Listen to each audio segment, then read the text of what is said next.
बिस्मिल्लाहिर्रहमानिर्रहीम, अस्सलाम वालेकुम। हमारा टॉपिक था लिपिड्स, जो हम पिछले लेक्चर में हमने कंप्लीट नहीं किया बल्कि हमने उसको स्टार्ट किया था।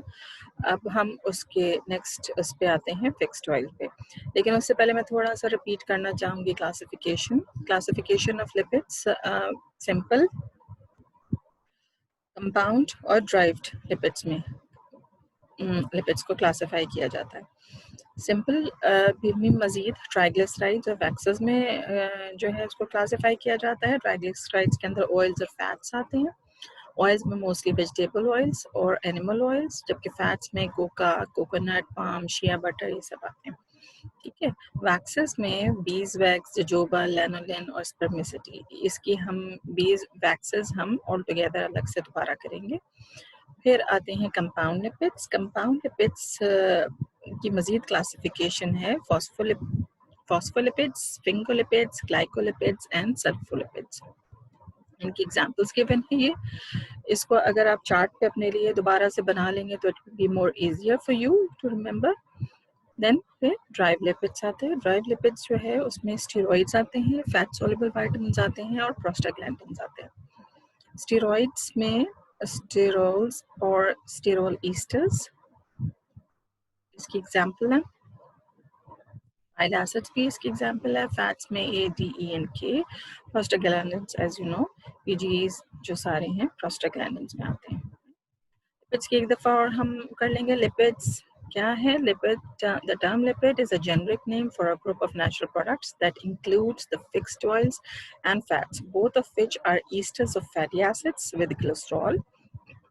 ईस्टर और फैटी एसिड्स होते हैं ग्लिसरॉल के साथ, यानी कि फैटी एसिड और ग्लिसरॉल का मुरक्कब होते हैं। ये मैंने पिछली क्लास में आपको लैबोरेटिव तरीके से समझाया था। And the waxes which are esters of fatty acid with high molecular weight, monohydric alcohol, वो भी ईस्टर्स ही होते हैं फैटी एसिड्स के, लेकिन वो उनका जो मॉलिक्यूलर वेट होता है या उनकी जो चेन होती है वो बहुत जो है वो बड़ी होती है। ठीक है। विद उनकी जो फैटी एसिड की चेन होती है वो भी, और जो उसके ग्लिसरॉल की होती है वो मोनोहाइड्रिक अल्कोहल होते हैं, लेकिन उसका molecular weight higher molecular weight के होते हैं। ठीक है।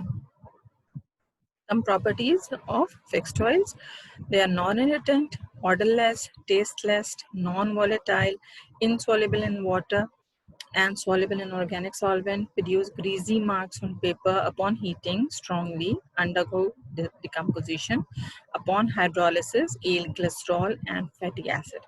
These are basic properties of fixed oils. ठीक है। और इसके अंदर changes according to the presence of different types of fatty acids, उसकी वजह से different type जो है वो इसमें डिफरेंस हो सकता है इन प्रॉपर्टीज में, due to the different types of fatty acids present in the fixed oil. ठीक है। फिर इनकी on the basis of absorbance of oxygen from air, उसकी बिना पे भी इसकी क्लासिफिकेशन की जाती है। ये समझ लीजिए फिजिकल प्रॉपर्टी ऑफ ऑयल। ठीक है, कि फिजिकल प्रॉपर्टीज ऑफ ऑयल की बिना पे इसको तीन तरह से क्लासिफाई किया जाता है। एक होते हैं ड्राइंग ऑयल, एक होते हैं नॉन ड्राइंग ऑयल और एक होते हैं सेमी ड्राइंग ऑयल। नाम से भी काफ़ी ये जाहिर है कि ड्राइंग ऑयल क्या होते हैं। ड्राइंग ऑयल वो होते हैं जो कि जब एक्सपोज किए जाते हैं या अंडरगो करते हैं ऑक्सीडेशन के, तो वो एक टफ या हार्ड फिल्म बनाते हैं। ये इन्हीं प्रॉपर्टी की बिना पे इनको यूज़ भी किया जाता है। ठीक है। इसी वजह से ये जो ड्राइंग ऑयल है ये यूजुअली पेंट्स में और वार्निशेस में यूज़ किए जाते हैं। ऑफ कोर्स क्योंकि आपको सरफेस को, क्योंकि ये वार्निशेस और पेंट्स यूजुअली किस पे, दीवारों पे और या आप जिन पे जो आपके इस्तेमाल किए जो फर्नीचर है उन पे किया जाता है। ऑफ कोर्स यू नीड या आप कि वो ड्राई हो जाए फ़ौरन। ठीक है। तो ऐसे में यूज़ किए जाते हैं वो ड्राइंग ऑयल। ठीक है। जैसे एग्जांपल है इसमें गिवन है लिनसीड ऑयल की। ठीक है। लिनसीड ऑयल को इसीलिए यूज़ किया जाता है। ठीक है। फिर दूसरा है non drawing oil. These oil neither undergo oxidation nor form tough or hard film. अब ऐसे ऑयल्स ऐसी कोई जो है हार्ड फिल्म नहीं बनाते और उनकी ऑक्सीडेशन भी नहीं हो पाती, बिकॉज ये हम आगे भी पढ़ेंगे कि इनके अंदर जो पॉली अनसैचुरेटेड फैटी एसिड्स होते हैं उनकी मिक़दार कम होती है। इस वजह से ये इनकी ऑक्सीडेशन इतनी आसानी से नहीं होती। मीन्स इनके पास इतने फ्री या इनके पास डबल बॉन्ड्स जो होते हैं जो कि उसके अंदर प्रेजेंट होते हैं फैटी एसिड्स के अंदर, वो कम होते हैं, जिसकी वजह से ज़्यादा हो हाँ सॉरी कम होते हैं, इसकी वजह से ऑक्सीडाइज नहीं होता। सेमी ड्राइंग ऑयल वो है कि जो कि थोड़ी बहुत ऑक्सीडेशन हो जाती है और वो थिन फिल्म भी या एक टफ फिल्म बना सकने की सलाहियत रखते हैं। इनको बाज़ औक़ात किसी चीज़ के साथ मिक्स करके या ब्लेंड करके भी यूज़ किया जाता है डिफरेंट पर्पसेस के लिए। इसमें एग्जांपल है कॉटन सीड ऑयल की। There are different methods to obtain fixed oils, और मेथड्स डिपेंड करते हैं what type of oil you need, इस पे भी डिपेंड करता है, और टोटली इस पे भी कि हाँ आपका प्रोडक्ट किस तरीके का है, मतलब आपकी जो सीड है या जहाँ से आप एक्वायर कर रहे हैं, जो सोर्स है वो किस टाइप की है, फिर आपको उसी तरह का मैकेनिकल प्रोसीजर या कोई डिफरेंट प्रोसीजर अपनाना पड़ता है। ठीक है, जैसे कोकोनट ऑयल है, इसको आप जैसे कोकोनट जब हासिल करते हैं तो उसको आप एज इट इज़, जब कोकोनट जो है फ्रेश होता है उसको तभी उसकी जो है वो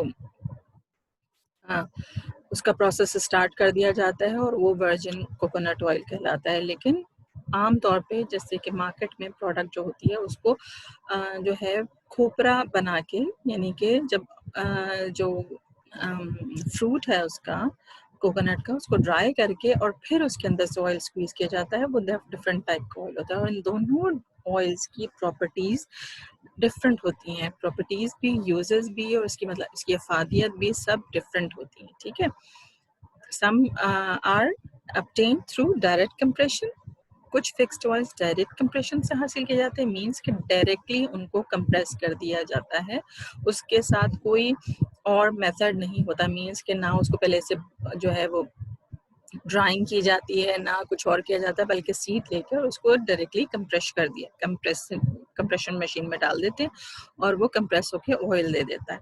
सॉल्वेंट एक्सट्रैक्शन, इसकी डायरेक्ट कंप्रेशन की मिसाल जो है कॉटन सीड ऑयल भी हो सकता है। ठीक है, और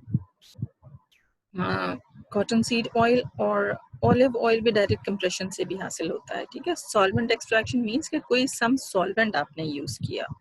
ठीक है, और steam treatment and extraction, sometimes आपको क्या होता है कि पहले स्टीम ट्रीटमेंट देनी पड़ती है स्टीम की, और उसके बाद एक्सट्रैक्शन किया जाता है। ये जब मैं ऑयल्स आपको साथ साथ कराऊंगी तो ऑयल्स के साथ जैसे जैसे मैं आपको ऑयल्स कराती रहूंगी उसकी एक्सट्रैक्शन भी मैं आपको साथ साथ बताती रहूंगी। ठीक है, पहला जो हमारा ऑयल है वो है cotton seed oil. Cotton seed oil as you all know cotton से हासिल किया जाता होगा, नाम से जाहिर है, थोड़ा सा नाम से अंदाजा हो रहा है। बोटेनिकल ओरिजिन इसका गॉसिपम हर्बेरियम है, हर्बेसियम, हर्बेशियम भी कहते हैं, गॉसिपियम हर्बेशियम भी कहा जाता है, और गॉसिपम हर्बेसियम भी कहते हैं। ठीक है, फैमिली इसकी मालवेसी है, इसके पांच जो है वो मेनली सीड्स ही यूज किए जाते हैं फॉर ऑयल पर्पस। ठीक है, वैसे तो हमें पता है कि कॉटन जो होता है, जो फ्रूट होता है उसके अंदर से ये सीड निकलता है, लेकिन जो फ्रूट होता है वो कंप्राइज होता है किसके, उसके अगेंस्ट जो है जब वो आपका फ्रूट ओपन होता है तो उसके अंदर फाइब्रस प्रोडक्ट होता है, जैसे हम कॉटन भी कहते हैं, प्योर कॉटन भी कहते हैं या सेल्यूलोज भी कहते हैं। उसको अलग करने के बाद जो कि मेथड जेनिंग कहलाता है, फिर हमें सीड मैसर आता है या सीड हमें मिलता है। ठीक है, अब इसी कलेक्शन कैसे करते हैं, पहले कॉटन सीड लेते हैं। कॉटन सीड ऑफ कोर्स जब आप लेते हैं तो जब मैंने आपको भी बताया कि जो उसका फ्लावर जो होता है, उसका फ्रूट होता है, जो उसका वो बल्ब होता है पूरा, उसके अंदर साथ में कॉटन भी लगी होती है, सेल्यूलोज लगे होते हैं, उसको अलग करने के लिए जिनिंग की जाती है। जिनिंग प्रोसेस है कि फाइबर को आप अलग करें सीड से। ठीक है, फाइबर को सीड से अलग करने के बाद उसकी डिकॉर्टिकेशन की जाती है। डिकॉर्टिकेशन मीन्स कि आप जो सीड का जो कवर है ना, जो उसकी जिस पॉड है या कवर जिसके अंदर वो सीड बंद है, उसको आप हटा रहे हैं। ठीक है, डिकॉर्टिकेशन की जाती है, फिर उस हल को जो आपको मिलता है उसको क्लीन किया जाता है। ऑफ कोर्स आपको जो उसका कवर है वो नहीं चाहिए, वो उसको आप अलग करते हैं, और इसके डिफरेंट प्रोसेसेस हैं। वॉशिंग के जरिए भी होता है बाज़ औक़ात, और डिफरेंट मेथड्स भी हो सकते हैं। उसके बाद चूंकि सीड का एक कर्नल भी है, सीड के ऊपर भी एक कोट है ना, तो उसको भी आप नरम करते हैं पहले। In case of cotton seed oil आप उसे नरम करते हैं, और देन वो प्रेसिंग में जाता है। ऑयल देता है, ऑयल को फिल्टर किया जाता है और समटाइम्स अगर इफ रिक्वायर्ड तो उसकी डीकलराइजेशन भी की जाती है, ठीक है। इस तरह आपको कॉटन सीड ऑयल मिलता है। कॉटन सीड ऑयल के कॉन्स्टिट्यूएंट्स जो हैं वो बड़े इम्पॉर्टेंट है। इसमें glycerides of linoleic acid, oleic acid and palmitic acid, stearic acid, arachidic acid and myristic acid शामिल है। कॉटन सीड ऑयल जो है मिक्सेबल होता है विद वाटर के साथ और क्लोरोफॉर्म के साथ। Petroleum, benzene and carbon disulphide solid fat bodies separate out at low temperature, और जो इसके अंदर सॉलिड फैट बॉडीज मिलती हैं वो लो टेम्परेचर के अंदर आप इजीली उसको रिमूव कर सकते हैं, ठीक है। The chief constituent of the oil are linoleic acid, oleic, palmitic acid are in lesser quantities, stearic acid, arachidic acid, myristic acid भी प्रेजेंट होता है, एज मैंने इसमें शुरू में भी बताया आपको। Official oil contains small amount of phytosterol, various phospholipids are also present in the cotton seed oil. इसकी यूज़ ऑफ कोर्स इसकी सारी कॉम्पोजिशन की वजह से इसकी यूजेज भी उसी तरह की होती है। किसी भी ऑयल की कॉम्पोजिशन उसका यूजेज डिटरमिन करती है। इसको आप एज अ फूड भी यूज़ करते हैं और बहुत सारे इलाकों में इसको, जैसे हम जो है आम तौर पे हमारे यहाँ कॉर्न ऑयल या सोयाबीन ऑयल जो है इस्तेमाल होता है, बहुत सारी कंट्रीज़ में कॉटन सीड ऑयल ही इस्तेमाल होता है for food purposes. Emollient, as an emollient, क्योंकि इसका जो स्किन के ऊपर इफेक्ट है वो बहुत अच्छा आता है और एक सूदिंग इफेक्ट देता है, तो इसलिए एमोलियंट के लिए बहुत बेहतरीन है। इसके अलावा it's a vehicle for injections as well. कुछ खास तरह के इंजेक्शंस होते हैं, आगे मैं आपको डिस्क्राइब कर रही हूँ, जो कि जिनको यूज़ किया जिसके लिए इसको कॉटन सीड ऑयल को यूज़ किया जाता है। Cotton seed oil is use in the production of edible food products. कुछ दुनिया भर की जो कुछ एडिबल फूड प्रोडक्ट्स ऐसे हैं जिसके अंदर इसको यूज़ किया जाता है। कुकिंग ऑयल के अंदर यूज़ किया जाता है, इसको ब्लेंडिंग में भी यूज़ किया जाता है, सैलड्स ऑयल के as a salad oil use किया जाता है, मार्जरीन बनाने में, और शॉर्टनिंग क्या होती है, ऐसे जैसे हमारे यहाँ घी होता है ना, इस तरीके से जो है वो ऑयल शॉर्टनिंग्स बनती हैं, उसको बनाने के लिए भी इस्तेमाल होता है। इसके अलावा सोप मैन्युफैक्चरिंग के अंदर सारे भी, क्योंकि जितने भी सपोनिफाइड लिपिड्स हैं दे आर ऑल, उनसे आप सोप या की मैन्युफैक्चरिंग में मदद ले सकते हैं, ठीक है। ये पूरा प्रोसेस है सोप मैन्युफैक्चरिंग का कि किस तरह सोप मैन्युफैक्चर होती है।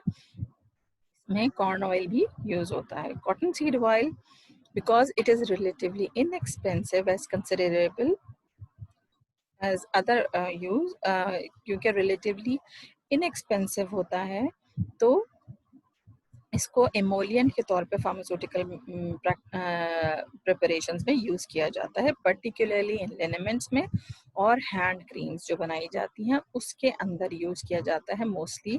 मतलब इसको एक तरह से एज हासिल है due to its relatively inexpensive होने की वजह से, ठीक है। नॉट बिकॉज कि इसका इफेक्ट बहुत अच्छा है या ये इससे ज़्यादा बेहतरीन एमोलियंट कोई नहीं है, ठीक है। It has been employed also as an emollient cathartic, but is inferior to other vegetable oils used for this purpose. Emollient cathartic भी है ये, लेकिन चूंकि और ऑयल जो है वो इससे ज़्यादा सुपीरियर है अपनी इस प्रॉपर्टी में, लेकिन ये किया जा सकता है, ठीक है। द फ्रेज जो ग्रेटेस्ट प्रेजेंट फार्मास्यूटिकल यूज है फॉर दिस रिफाइंड ऑयल, वो इसका यूज है preparation of steroid hormone injections. Hormone के इंजेक्शंस बनाने में जो व्हीकल यूज होता है वो जो है कॉटन सीड ऑयल उसके लिए बेहतरीन होता है।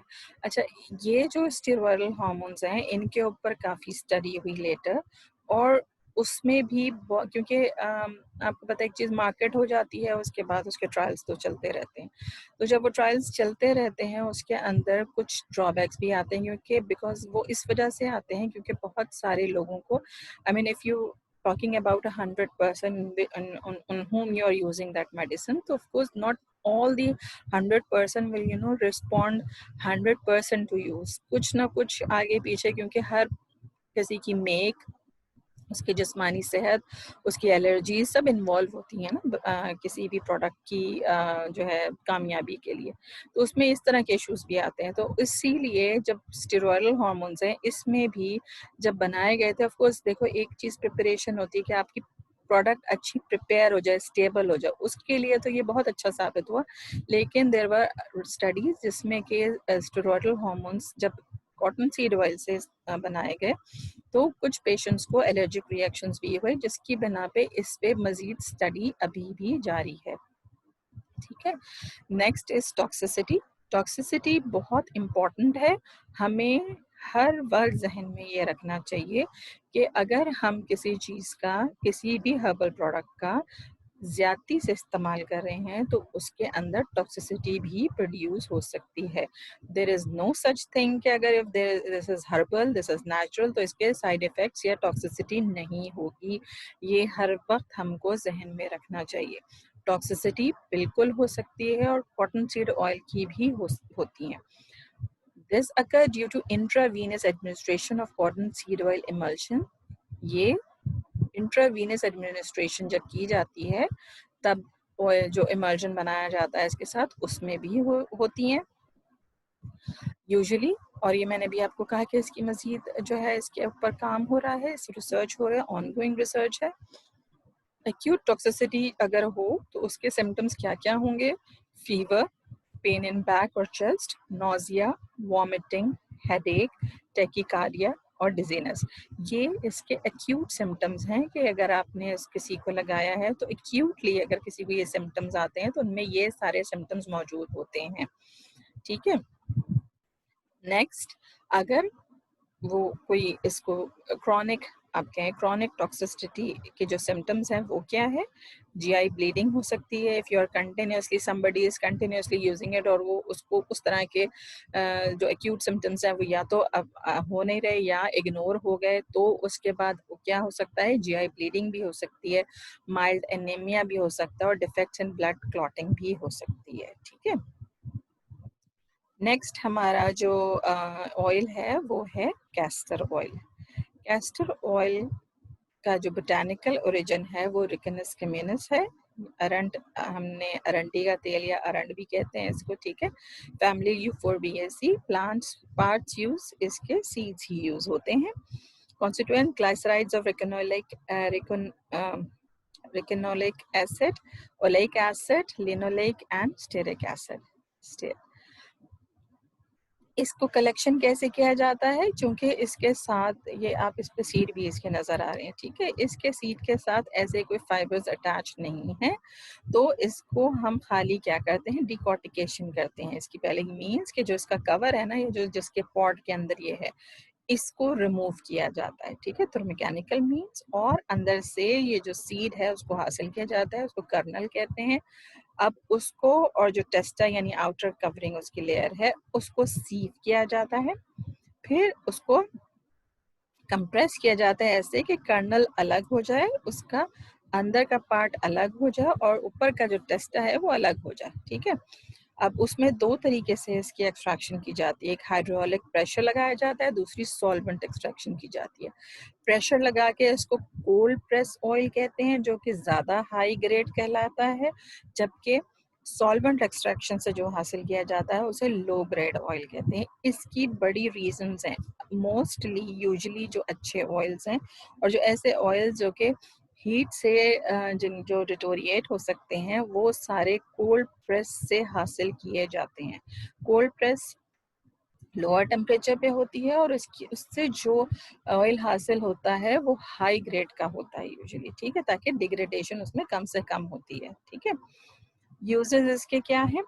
पर्गेटिव है ये बहुत ज़्यादा सिवियर। अगर आप रात में किसी को बना के दे दें तो अच्छा खासा इसका इफेक्ट जो है ना सिवियर होता है अगर कैस्टर ऑयल का। तो ये पुराने ज़माने में आमतौर पे, पहले जैसे पहले जो है वो एंटी कॉन्स्टिपेटिंग मेडिसिन अवेलेबल नहीं होती थी जैसे आजकल अवेलेबल है मार्केट में खासी, तो उस ज़माने में जो है आप कैस्टर ऑयल ही पिलाया करते थे। ठीक है, पर्गेटिव है, इमोलिएंट भी है, मीन्स का सूदिंग इफेक्ट है बिल्कुल, और इसका बहुत अच्छा सूदिंग इफेक्ट आता है स्किन के ऊपर, और इसकी जितनी भी प्रिपरेशंस बनती हैं उनका बहुत अच्छा रिजल्ट आता है। उसके अलावा इसका एक यूज जिंक के साथ भी है। कैस्टर ऑयल को जिंक के साथ जो है वो ऑइंटमेंट बना के यूज किया जाता है फॉर इमोलियन, टॉपिकल इमोलियन के लिए। उसके अलावा एस्ट्रिंजेंट एक्शन के लिए भी है। एस्ट्रिंजेंट मैंने आपको बताया हुआ था कि एस्ट्रिंजेंट क्या होता है कि जो सुकेड़ता है करता है, फॉर इट्स एस्ट्रिंजेंट प्रॉपर्टी के लिए भी किया जाता है। उसके अलावा ये एक्जिमा में और स्लाइटली जो थोड़ा सा जैसे सोर एरिया हो, जो जैसे धब्बे वाले एरिया हो जिसमें जैसे कट्स लग जाते हैं, उस तरह के एरियाज को स्किन को ट्रीट करने में बहुत मदद देता है। ठीक है, उसके अलावा बच्चों के अंदर जो न्यू नैपी रैश क्रीम बनाई जाती हैं उसके अंदर भी जिंक के साथ इसका इस्तेमाल है, कैस्टर ऑयल का, और नैपी रैश क्रीम बनाई जाती है। ठीक है, उसके अलावा steroid castor oil as soothing agent in eye, sterile करके इसको आई के अंदर प्रिपरेशंस में भी यूज किया जा सकता है और किया जाता है। ठीक है, और बहुत सारी खवातीन जो है वो इसको पलकें लंबी करने के लिए भी इस्तेमाल करती हैं। आप बिल्कुल कर सकते हैं कि आप इस पे लगाएं तो पलकें लंबी हो जाती हैं, लड़के लगाना चाहें तो वो भी लगा सकते हैं। एनिया तो फिर sterilised castor oil use as soothing agent in the eye, and oily vehicle for eye drops. Oily vehicle, if you require an oily vehicle for your eye drops, so you can use castor oil as well, but it should be sterilized. ठीक है, again toxicity पे हम आएंगे। Excessive oral administration in large quantity doses results in toxicity. उसमें symptoms कौन कौन से हो सकते हैं? Nausea, colic, vomiting, severe purgation and electrolyte imbalance। ये 5 आपको सिम्टम्स हो सकते हैं after taking oral administration of castor oil in large doses। बड़ी मिकदार में अगर आप इसे कंज्यूम कर लें, वो क्यों कर लेंगे आपको भी मैंने थोड़ी देर पहले बताया कि आमतौर पे लोगों का ख्याल होता है कि ये हर्बल है, नेचुरल है, तो इसकी टॉक्सिसिटी नहीं होगी। ठीक है, next oil is linseed oil. Linseed oil का भी थोड़ी देर पहले भी जिक्र किया था मैंने। वो जो है ड्राइंग ऑयल में आता है, इट मीन्स कि वो एक हार्ड कोट बना देता है व्हेन इट इज यूज या एक्सपोज टू एयर। सही, बोटानिकल ओरिजिन इसका लिनम अस्टिटेसिमम or family Linaceae. Parts use seeds, constituents, glycerides of isolinoleic acid, linoleic acid, stearic acid, myristic and palmitic acid। ठीक है, अच्छा इसको जो है ना फ्लैक्सीड ऑयल भी कहते हैं। ये जो है यूजुअली पहले ज़माने में इसको वेटरनरी मेडिसिन के तौर पे यूज़ किया जाता था ज़्यादातर, यानी वेटरनरी मेडिसिन में पगेटिव के तौर पे यूज़ किया जाता था, एज अ पगेटिव यूज़ करते थे।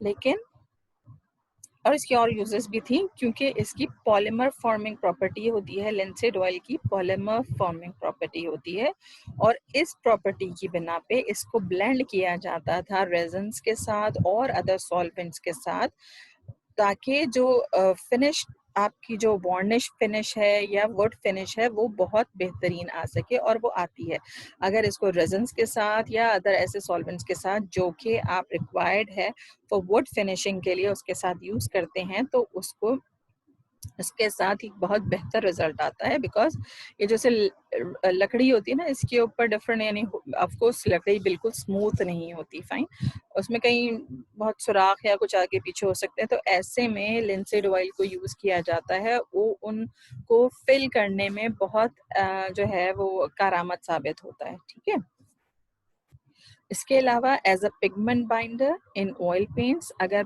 ऑयल पेंट्स हैं तो उसके अंदर जो पिगमेंट्स हैं उनकी बाइंडिंग के लिए काम आता है, एज प्लास्टिसाइजर एंड हार्डनर इन पटी and in the manufacture of linoleum. इसकी फॉर्मेशन में प्लास्टिसाइजर के तौर पे यूज होता है और लिनोलियम की मैन्युफैक्चरिंग में यूज होता है। फ्लैक्स सीड्स ऑयल, अच्छा फ्लैक्स सीड्स लास्ट 10 इयर्स जो है ना, उसमें फ्लैक्स सीड ऑयल पे दोबारा से काम शुरू हुआ, यानी कि एक तरह से रिवाइव हुआ फ्लैक्स सीड ऑयल। पहले इसके ऊपर इतना जोर नहीं दिया जाता था, इसको सिर्फ यही समझा जाता था कि सिर्फ इसके लिए क्या नाम है, इन चीज़ों के लिए इस्तेमाल होता है, वार्निशिंग और इस पर्पस के लिए। लेकिन लास्ट 10 इयर्स में इसकी पर स्टडी दोबारा से रिवाइव हुई और दोबारा से स्टडी की गई, जिसमें बहुत सारी न्यू रिसर्चेस सामने आई, जिसकी बिना पर इसका यूज़ भी बहुत ज़्यादा जो बेनिफिशियल यूज़ था वो सामने आया। उनमें से क्या था, flaxseed oil contains more than 50% alpha linoleic acid.